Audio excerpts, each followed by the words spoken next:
Meanwhile, U.S. Ambassador Philip Goldberg said they need further clarification on what President Rodrigo Duterte meant by breaking military and economic alliance with the United States. According to Goldberg, the United States wants to continue a strong relationship with the Philippines. He stressed that the U.S. has a very strong commitment to the Philippines, citing among others the two countries' defense treaty. Goldberg added that U.S. ties with the Philippines is mutually beneficial for both countries. Military precision. I have long since given up military precision. I am a civilian now. Just a couple of things at the top. Tonight, I think you know this, the Secretary is going to travel to New York City, where he's going to be joining Oscar winners Leonardo DiCaprio and Fisher Stevens for a screening of their film, which is entitled Before the Flood. The screening will take place at the United Nations. Before the Flood, I think you know, is a film about the effort to combat climate change. Following that film, the Secretary will participate in a panel discussion with Mr. DiCaprio and Mr. Stevens, as well as the Deputy Director of NASA, Deputy Director of Sciences and Exploration Directorate of NASA, Piers Sellers. That Q&A, that panel discussion will be an open press event. So there's that.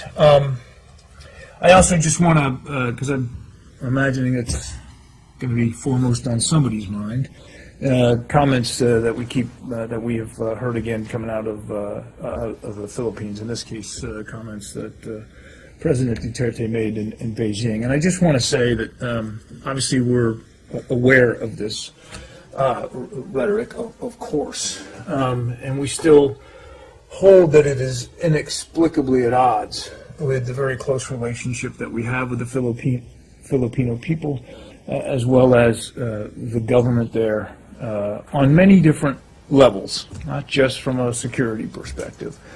We are going to be seeking an explanation of exactly what the President meant when he talked about separation from the U.S. It's not clear to us exactly what that means in all its ramifications.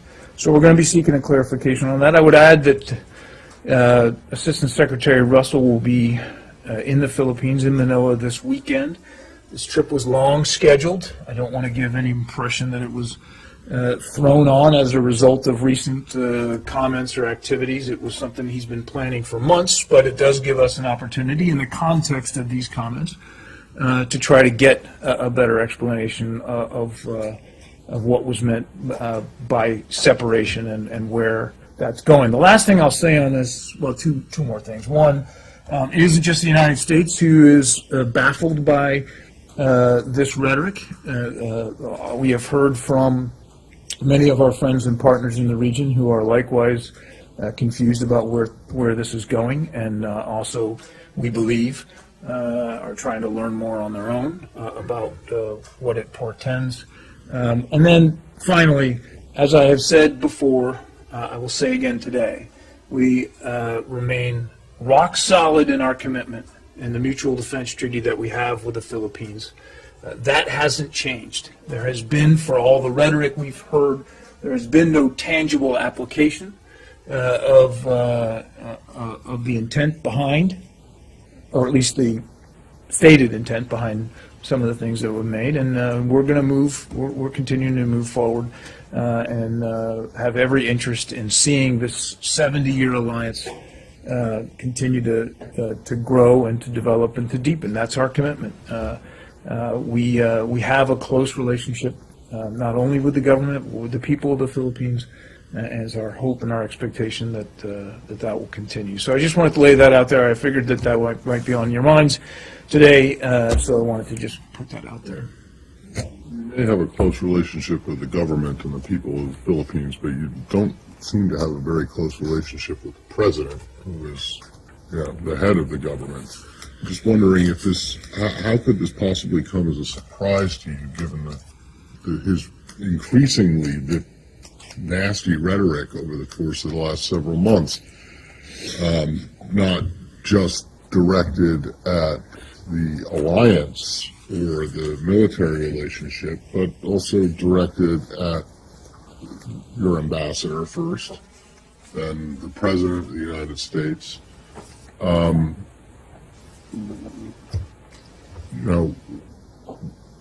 Why are you surprised now that he would say something like this? And secondly, he was semi-specific in what he meant by separation. He talked about economic and military ties. Perhaps, I think, if I'm not mistaken, he said perhaps not the cultural side or the. Well, that's just the point, Matt. I mean, whether he was semi-specific or not, I mean, I don't want to quibble over percentages here, but obviously we believe that there's certainly room for. Well, we have an interest in trying to gain a little bit more clarity on what he meant, and I think even in your question, you hit on exactly why we would seek greater clarity on this. The second thing I'd say, though, is I don't think I said it at the outset, and if I did, I was mistaken. I don't mean to. I wasn't trying to say we were surprised by these comments. As I said, we have continued to see. Unaware. No, I said we were aware of the reports. No, I know that, but I mean, it's not something that you expected. I mean, what I'm saying is that this came as a surprise to you when he said this. The specific line about separation, yes. Did we know that was coming? No, we didn't know that was coming. Right. But this is yet another string in some pretty strong rhetoric that we believe is at odds with the kind of relationship that we have had and continue to have with the Filipino people. Do you have any reason to believe that anyone in the government below the president has similar feelings or intent? That's difficult to know, Matt. I don't know that we have particular insight into people below his level and what they might, how they might view his comments. What I will say, though, is that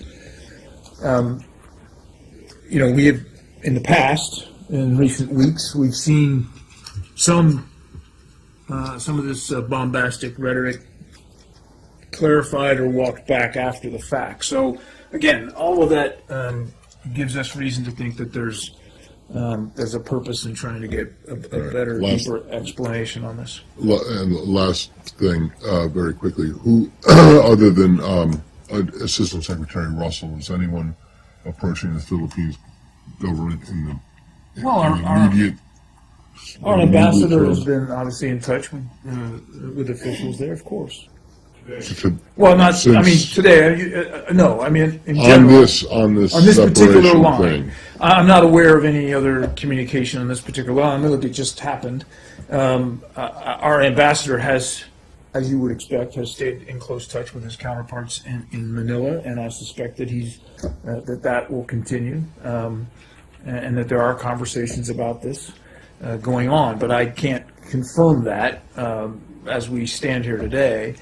Wouldn't surprise me at all, though, if the ambassador was having those kinds of conversations. And as I said, Assistant Secretary Russell will be heading over in a few days, and he fully expects to be able to have those kinds of conversations as well and try to figure out exactly what this means. All right. So I know I said it was the last one, but just I promise this is the last one. More broadly, promised. All right. Well, go ahead. I'm kidding. Go ahead. I just want to, more broadly, in terms of the whole rebalance to Asia or pivot, it seems as though instead of gaining or increasing your influence, you're losing it. Would you well, I'm sure you would disagree. Why would you disagree with that? Yes, of course we would disagree with that. Look, the rebalance is so there are a couple aspects to it. It is advancing. We are seriously committed to it, and you can see it across, again, many different sectors of government and even non-government activity. The second thing I would say is that relationships in that part of the world or in any part of the world are not zero-sum games, and we're looking at it like that. We've long said that we would welcome a closer relationship between the Philippines and China, between other nations and China. This doesn't have to be binary and it's not zero sum. And for our part, the rebalance was never about any one country in the region. It was about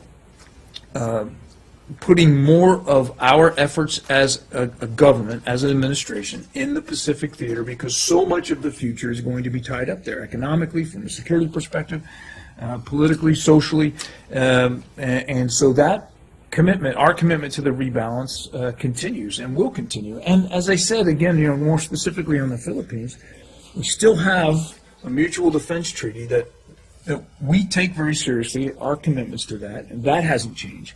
We still have a strong military-to-military relationship. That hasn't changed. And in many aspects, aside from the rhetoric, the relationship with the Philippines remains very, very strong.